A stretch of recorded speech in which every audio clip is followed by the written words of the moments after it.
ভারতের উড়িষ্যা রাজ্যের ভদ্রক জেলার সরকারনগর মির্জাপুর মহল্লাতে রয়েছে এমন একজন আল্লাহর ওলির মাজার, যিনি উড়িষ্যা রাজ্যের গ্র্যান্ড মুফতি ছিলেন একজন সুফি সাধক, বড় আলিমে দ্বীন ও ছিলেন সুন্নিয়তের রাহবার, যিনি পরিচিত মুফতি আজম উড়িষ্যা নামে। জানার পবিত্র আস্তানা বা দরগা আজ আমরা এই ভিডিওতে জিয়ারাত করব এবং জানব এই আল্লাহর ওলির সংক্ষিপ্ত হিস্ট্রি সম্পর্কে। মুআজ্জাজ নাজরিন, আসসালামু আলাইকুম ওয়া রাহমাতুল্লাহি ওয়া বারাকাতুহু। আমি অপু শেখ, আপনাদের মিউজবান। বন্ধুরা, আজ এই ভিডিওতে আপনাদেরকে এমন এক ওলির দরগা জিয়ারত করাবো, যিনি একজন সুফি বুজরুগ, আলে রসুল এবং উড়িষ্যার একজন গ্র্যান্ড মুফতি ছিলেন, যিনি মুফতি আজমে উড়িষ্যা নামে পরিচিত। এবং তাঁর পুরো নাম হজরত আল্লামা মৌলানা মুফতি সৈয়দ হাবিবি হাশমি রহমতুল্লাহি তাআলা আলাইহি। তো বর্তমানে আমি এখন সেই অলির আস্তানাতে দাঁড়িয়ে রয়েছি এবং ইনি পরিচিত উড়িষ্যা রাজ্যে মুফতি আজমে উড়িষ্যা। তো আজ এনার পবিত্র বারগা আমরা জিয়ারত করব এবং এনার কি সাবানে হায়াত রয়েছে, হিস্ট্রি রয়েছে, কিভাবে আপনারা এনার দরগা শরীফ পর্যন্ত আসবেন, তাই এই ভিডিওতে আমি আপনাদের সাথে শেয়ার করব।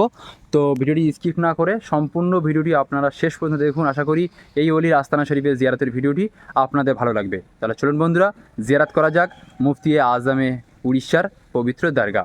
মুফতি আজমে উড়িষ্যা, যিনি উড়িষ্যা রাজ্যের একজন গ্র্যান্ড মুফতি, বড় আলিমে দ্বীন ও সুফি বা কামাল আল্লাহর ওলি ছিলেন। এবং হজরতে মুফতি আজম উড়িষ্যার হজরতের পুরো নাম হজরত আল্লামা মৌলানা সৈয়দ মুফতি আলে রসুল আব্দুল কুদ্দুস হাবিবি হাশমি রহমতুল্লাহি তাআলা আলাইহি ও হজরতের লাকাব বা উপাধি হল মুফতি আজমে উড়িষ্যা, আমিনে শরিয়াত ও কাসিরাত তুরুস। এবং হজরতের বিলাদাত বা জন্মগ্রহণ হয় আরবি ক্যালেন্ডার অনুযায়ী রবিউল আউয়াল 1333 হিজরি মোতাবেক 20 জানুয়ারি 1915 খ্রিস্টাব্দে ভারতের উড়িষ্যা রাজ্যের ভদ্রক জেলার সৈয়দ মসজিদ মির্জাপুর মহল্লাতে। এবং হজরত মুফতি আজম উড়িষ্যা রহমতুল্লাহ আলাইহির আব্বাজান ছিলেন হজরত মৌলানা সৈয়দ মোহাম্মদ আলী শাহ রহমতুল্লাহি তাআলা আলাইহি। এবং হজরত মুফতি আজম ছিলেন হুসেইনি সাদাত অর্থাৎ হুসেইনি সৈয়দ। এবং হজরতে মুফতি আজম উড়িষ্যা রহমতুল্লাহ আলাইহির কোনো এক পূর্বপুরুষ ছিলেন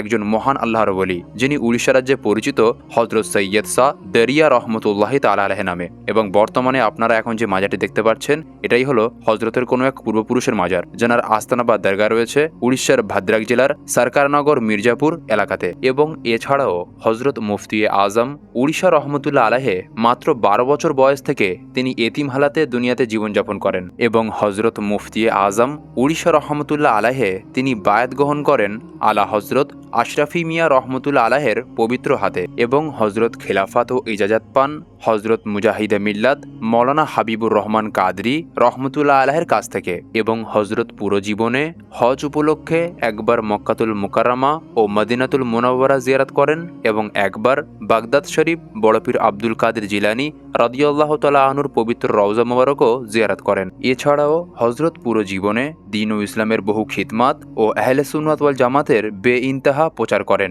খাস করে ভারতের উড়িষ্যা রাজ্যের ভদ্রক জেলার সরকারনগর এলাকায়। এছাড়াও হজরতের বহু খালিফা ছিলেন এবং সেই সমস্ত খালিফার মধ্যে একজন হলেন হজরত মৌলানা আব্দুল ওয়াহিদ হাবিবি সাহেব। এবং হজরতে মুফতি আজম উড়িষ্যা রহমতুল্লাহ আলাইহির খানকা শরীফের নাম খানকাহে কুদ্দুসিয়া। এবং হজরতের ওয়াফাত বা ইন্তেকাল হয় আরবি ক্যালেন্ডার অনুযায়ী 5 রবিউল আউয়াল 1416 হিজরি বা মোতাবেক 3 আগস্ট 1995 খ্রিস্টাব্দে বৃহস্পতিবার রাত 1টার সময়। এবং হজরতের নামাজে জানাজা পড়ানো হয় 6 রবিউল আউয়াল 1416 হিজরিতে। এবং হজরতের ইন্তেকালের পরে হজরতকে দাফন করা হয় ভারতের উড়িষ্যা রাজ্যের ভদ্রক জেলার সরকারনগর মির্জাপুর কুদ্দুসিয়া মহল্লাতে। এবং হজরতের প্রত্যেক বছর সালানা উরুস শরীফ পালিত হয়ে থাকে আরবি ক্যালেন্ডার অনুযায়ী রবিউল আউয়াল মাসের 4 ও 5 তারিখে। এবং হজরতে মুফতি আজম উড়িষ্যা রহমতুল্লাহ আলাইহির জানাসিন ও খানকাহে কুদ্দুসিয়া দরবার শরীফের বর্তমান সাজ্জাদানশিন ও গদ্দিনশিন পীর হলেন হজরত আল্লামা ও মৌলানা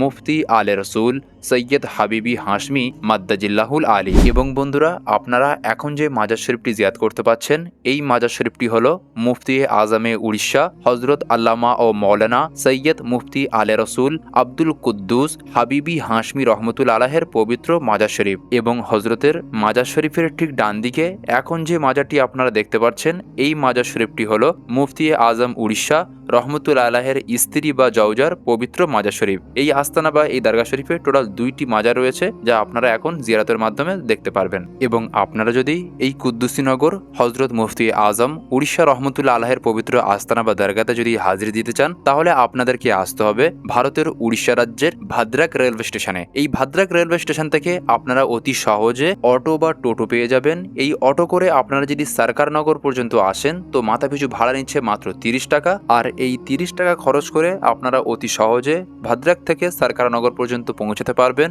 এবং এই সরকারনগর মোড় থেকে আবার প্রায় 2 কিলোমিটার ভেতরে রয়েছে হজরত মুফতি আজম উড়িষ্যা রহমতুল্লাহ আলাহের পবিত্র মাজার। এছাড়াও এই আস্তানা বা দরগা শরীফের লোকেশন এবং অ্যাড্রেস এই ভিডিও ডিসক্রিপশনে আমি অ্যাড করে রাখবো, আপনারা চাইলে ওখান থেকেও কালেক্ট করে নিতে পারবেন। তো বন্ধুরা, এই জিয়ারতের ভিডিওটি আপনাদের কেমন লাগলো অবশ্যই আপনারা কমেন্ট করে জানাবেন। এবং আপনারা কি আগে কখনো মুফতি আজম উড়িষ্যা রহমতুল্লাহ আলাহের বারগাহ জিয়ারত করেছেন কি, অবশ্যই আপনারা কমেন্ট করে জানাবেন। এবং আপনারা যদি এমনই জিয়ারতের ভিডিও পেতে চান তাহলে অবশ্যই আমাদের চ্যানেলটি সাবস্ক্রাইব পাশে থাকবেন। এতক্ষণ ছিলাম আমি অপু শেখ, আপনাদের মিউজবান। আবার দেখা হবে এমন কোনো হিস্ট্রিক্যাল দরগা শরীফের ভিডিও নিয়ে। ততক্ষণ আমরা সুস্থ থাকবেন, ভালো থাকবেন, খোদা হাফিজ।